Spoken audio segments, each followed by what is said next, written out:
হলোটা কি? আমার আদেশ পালন করছো না কেন? কারণ মহাদেবের নন্দী কেবল ওনার আদেশই পালন করে, কেবল ওনারই উদ্দেশ্য বোঝে।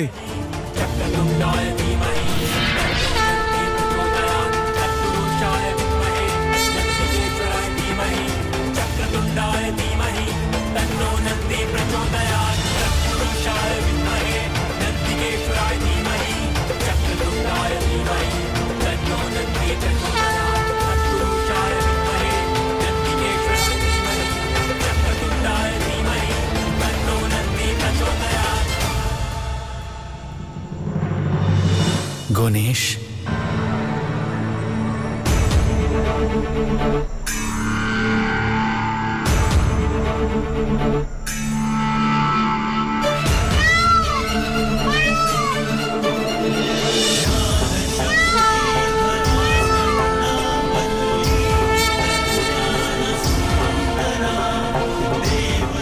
তোমার ভ্রাতা এখানে থাকলে যে কোনো পদক্ষেপের আগে পরিকল্পনা করত।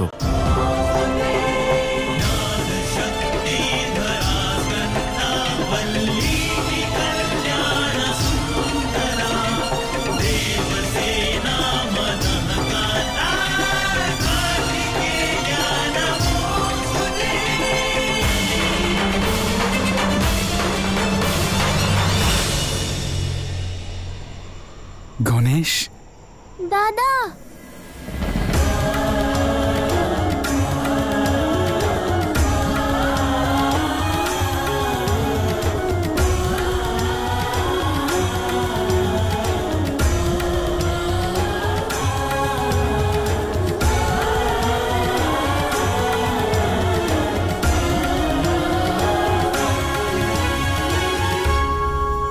সোজা মহাদেবের রুদ্র রূপ এবং মা কালীর সম্মুখে চলে গেলে, তাও কোনো কবচ ছাড়াই নিজেকে এত বড় সংকটে ফেললে তুমি গণেশ। সংকটের সম্মুখীন হয়েও সমাধান করতে পারিনি দাদা। না পিতাকে আটকাতে পেরেছি, না মাতাকে বোঝাতে পেরেছি। আমি গর্বিত তোমাকে নিয়ে। নিজের কর্তব্যের প্রতি বিমুখ হওনি তুমি। তুমি চেষ্টা করেছো। এক মুহূর্ত দাদা, এত কিছু কি করে জানলে তুমি?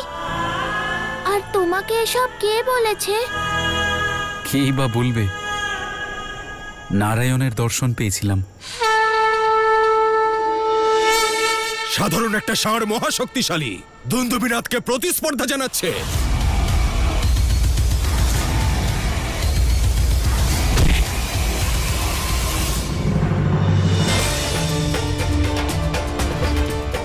আমার ক্ষতি করতে পারবে না তুমি, কারণ আমার বীরত্ব আমার শক্তি নয়, আমার মহাদেবের প্রতি ভক্তি।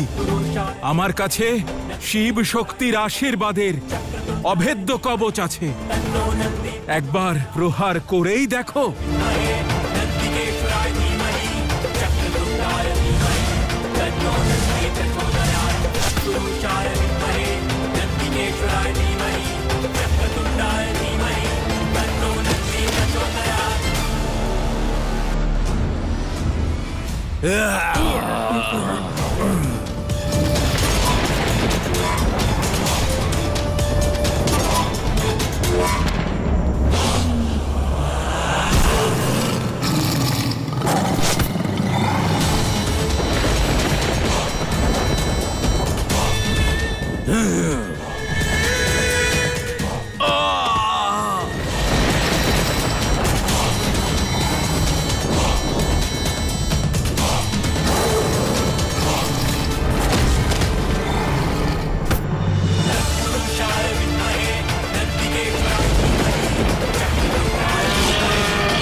মহাদেব, মহাদেব, মহাদেব।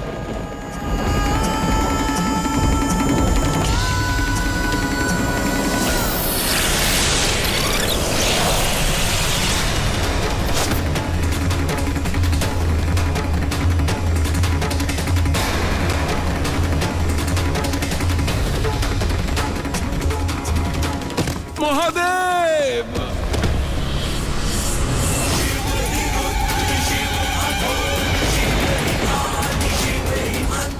নন্দী, নন্দী, নন্দী।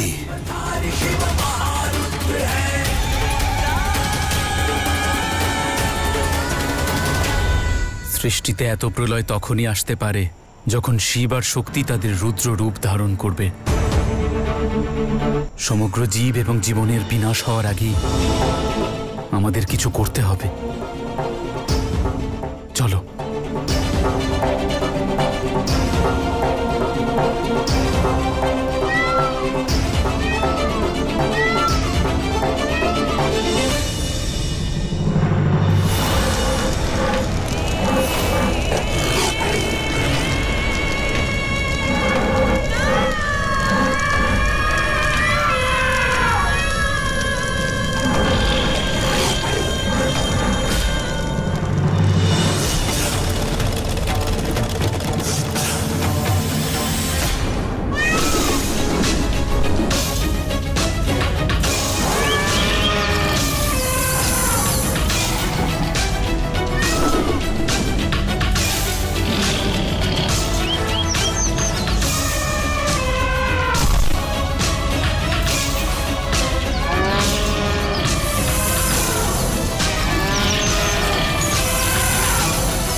দাঁড়াও, সরে যাও এখান থেকে।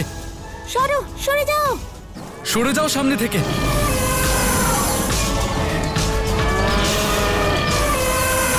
তোমরা পিছিয়ে যাও, এগিয়ে এসো না। সরো, সরে যাও।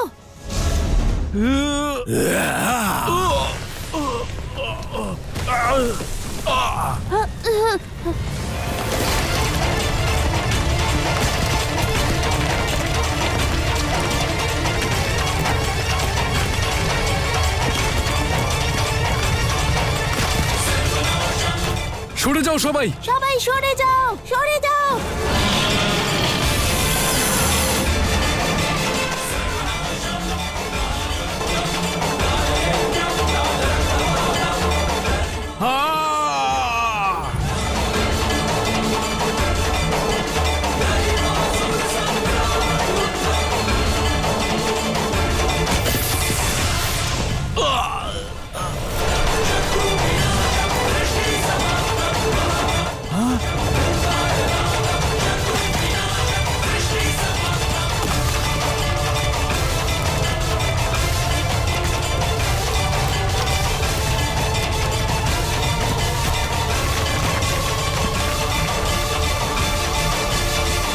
কুমার কার্তিক শ্রী গণেশ! কুমার কার্তিক শ্রী গণেশ! কুমার কার্তিক শ্রী গণেশ!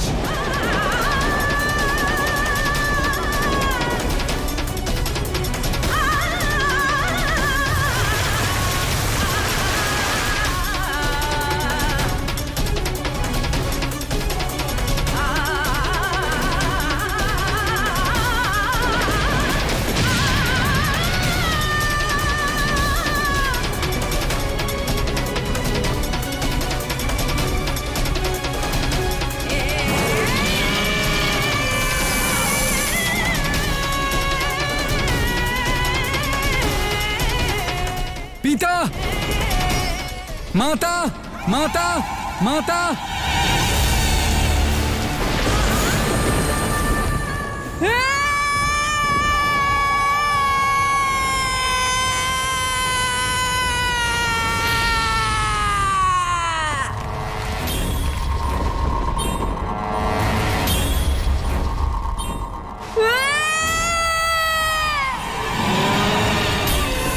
কুমার কার্তিক শ্রী গণেশ!